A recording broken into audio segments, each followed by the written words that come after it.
오늘은 나그네의 결혼 생활이라는 제목으로 함께 은혜를 나누기를 원합니다.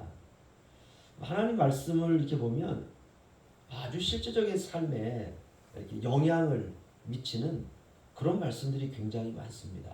오늘 말씀을 보면 신자가 어떻게 결혼 생활을 해야 되는지, 요즘 60이 넘어가면 물론 인생은 60부터다.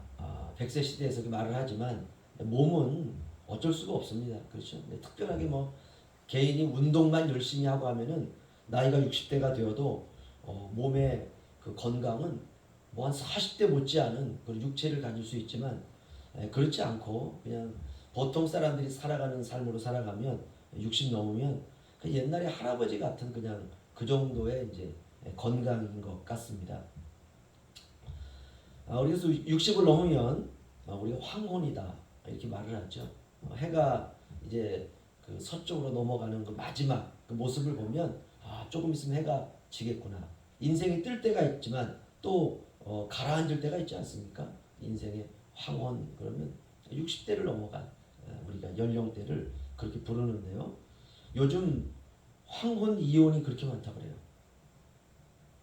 아니 나이 들어가지고 이혼해서 뭐 하려고 그러죠? 너 그 생각이 들었는데 황혼에 이혼을 하고 또 새로운 사람을 만나서 또 새로운 가정을 또 이루고 살아가는 그런 거에 대한 로망이 있는 것 같습니다.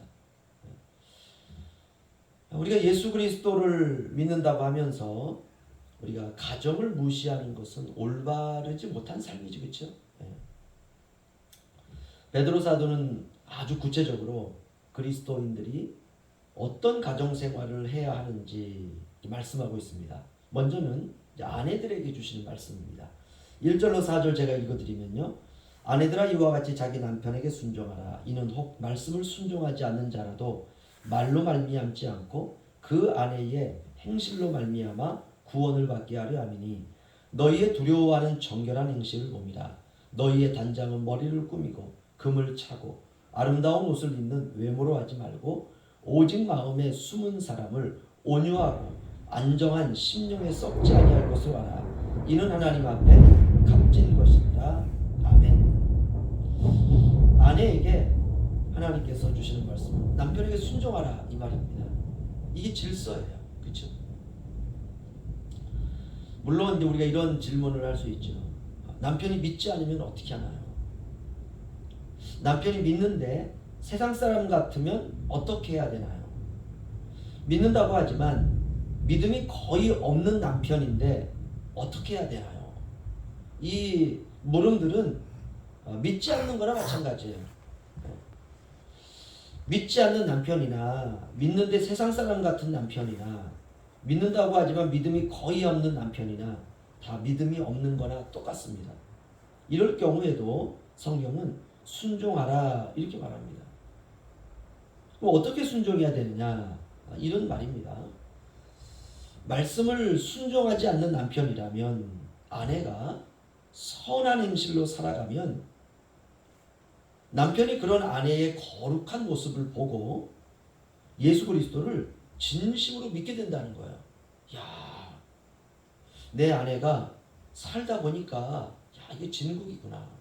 그리고 막 사는 게 아니라 하나님이라고 하는 그런 신이 있는 것 같은데 삶이 아주 단정된 거예요. 그리고 모든 행실이 정결한 거예요. 그리고 아내가 그 자신이 믿는 신을 두려워하는 마음으로 그리고 몸을 꾸미더라도 그냥 화려하게 옷을 그냥 입으면서 사치를 한다든지 아니면 금가락지를 끼고 먹고 살 것도 없는데 그렇게 한다든지 그게 아니라 아름다운 옷으로 외모를 꾸미는 것이 아니라 마음에 숨은 사람 마음이 그렇게 아름다울 수가 없는 거예요.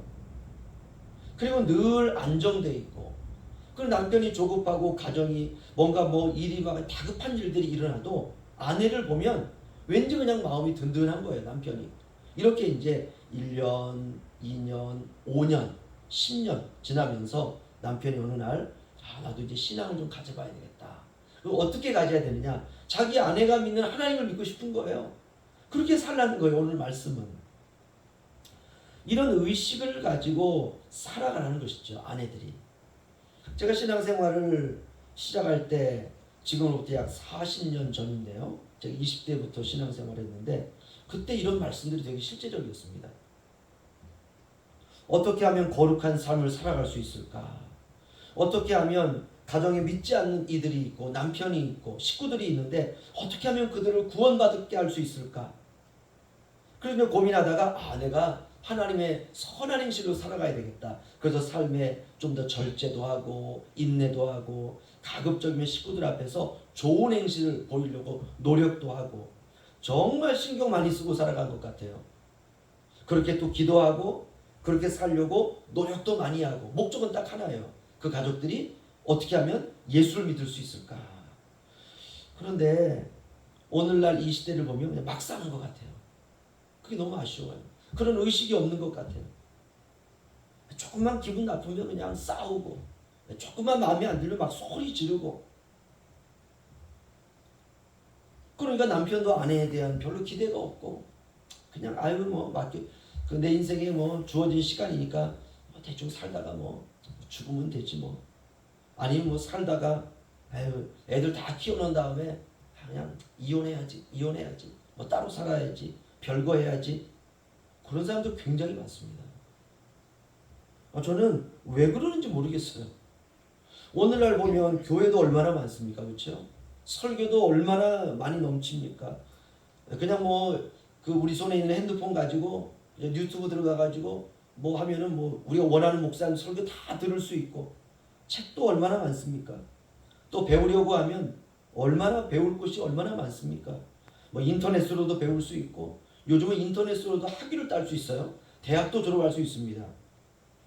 그런데 이렇게 우리의 삶에 다양한 것들이 너무나도 많음에도 불구하고 실제 삶에서는 조금만 어려움이 와도 기도하지 않고 뭐 간절함도 없고 뭐 절절함도 없고 믿는 사람들 가운데서도 술에 의지하는 사람도 많고 또 가정이 좀 힘들고 어려우면 점집을 찾아가는 사람도 많고 엉망이에요. 정말 엉망입니다. 최근 어떤 통계를 보니까 점쟁이가 그런 얘기를 했어요. 자기한테 찾아오는 사람들 가운데 믿지 않는 사람들의 수와 믿는 사람들의 수가 똑같다는 거예요. 와, 제가 충격받았어요. 하루에 자기에게 20명이 찾아오면 10명은 믿지 않는 사람, 10명은 그리스도인이라고 하는 사람들. 딱 그렇게 찾아온대요. 주님의 뜻을 생각하고 주님의 뜻이 우리 가정을 향해서 어떤 하나님의 마음을 가지고 있는지 그것을 우리가 깊이 인식하고 신경 쓰고 살지 않으니까 신앙생활이 엉망입니다. 겨우 그냥 주일 예배 한번 참석하는 것으로 대부분 신자들이 그렇게 신앙생활을 보내고 있어요. 그러면 안 됐죠. 영성생활은 나의 인생입니다. 남자들이 툭 하면 그 하는 말이 이런 말이에요. 남편을 하늘로 알아라. 아내들이 마음에 안 들면 남자는 하늘이야, 남편은 하늘이야 이렇게 말해요. 그럼 아내는 뭡니까? 아내는 궁창이에요. 성경에 보면 하늘도 있고 궁창도 있습니다. 하늘도 하늘이고 궁창도 하늘이에요. 같은 하늘입니다. 그러니까 남편이나 아내나 동등합니다. 아무튼 마음의 숨은 아름다움으로 남편을 잘 섬기는 거예요. 그러면서 남편이 아내를 이렇게 가만히 유심히 이제 지켜보면서 참 내가 결혼하는 잘했다 이렇게 생각하는 거 아니겠습니까? 5절 6절을 보면 이제 그 남편과 아내의 본으로 아브라함과 사라의 이야기를 합니다. 제가 읽어드리면 전에 하나님께 소망을 두었던 거룩한 부녀들도 이와 같이 자기 남편에게 순종함으로 자기를 단장하였나니 사라가 아브라함을 주라 칭하여 순종한 것 같이 너희는 선을 행하고 아무 두려운 일에도 놀라지 아니하면 그의 딸이 된 것이니라. 아멘. 아브라함과 사라는 남편과 아내입니다. 구약 성경을 보면 아브라함이 사라를 이렇게 소개해요. 나의 이복 여동생이다. 무슨 말이냐 하면 아브라함의 아버지가 결혼을 2번 한 거예요. 첫 번째 부인에게서는 아브라함을 낳았고 두 번째 부인에게서는 사라를 낳은 겁니다. 그러니까 배달은 남매예요. 아브라함은 사라보다 10살이 많습니다. 이 둘이 결혼한 거예요. 이 고대 시대에는 그런 일들이 굉장히 많았습니다. 그런데 사라가 아브라함을 어떻게 섬겼느냐? 어떻게 보면 오빠지, 그렇죠? 오빠입니다. 이복 오빠입니다. 그런데 오늘 성경을 보면 아브라함을 주님처럼 섬겼다. 이렇게 말해요. 사라가 아브라함을 주라 칭하여 당신은 나의 주님입니다. 라고 하면서 순종했다는 것이요. 와, 놀랍죠. 물론 우리가 창세기를 보면 아브라함과 사라가 싸우는 이야기도 나오고 다툼이 있는 이야기도 나오고 아브라함의 처신 속에서 자기가 살기 위해서 사라를 자기 아내가 아니라 자기 그냥 여동생이다 이렇게 속인 적도 있습니다. 하지만 그런 아브라함을 보면서도 사라가 주님처럼 섬기고 순종했다라고 말해요. 그렇게 하라는 것입니다. 이렇게 이제 아내가 남편을 섬길 때 그 남편은 어떻게 살아야 되느냐? 그게 바로 7절입니다. 우리 다 함께 읽죠. 시작. 남편들아 이와 같이 지식을 따라 너희 아내와 동거하고 그를 연약한 그릇이요 또 생명의 은혜를 함께 이어받을 자로 알아 귀히 여기라. 이는 너희 기도가 막히지 아니하게 하려 함이라. 아멘. 이와 같이, 그러니까 아내가 남편을 사랑하고 남편에게 순종하는 것처럼 남편도 그렇게 하려는 거예요. 그 왜 그렇게 해야 되느냐? 아내는 더 연약한 그릇이라는 것입니다. 그릇은 조금 내버려도 깨지잖아요, 그렇죠? 아내들이 그렇다는 거예요. 남편들이 말 한마디 좀 심하게 하면 아내들은 마음이 어떻습니까? 연약한 그릇이기 때문에 그냥 깜짝깜짝 놀라는 거예요. 그래서 막대하지 말라 이거죠. 이렇게 남편이 아내들을 좀 이렇게 서운하게 하면 다투게 되고 싸우게 되고 그러면 어떻습니까? 기도가 안 돼요. 기도가. 그래서 목적은 남편과 아내가 서로 존중하고 순종하고 존귀하게 여겨야 되는 이유가 뭐냐? 그 이유는 너희 기도가 막히지 아니하게 하려 함이니라. 아멘.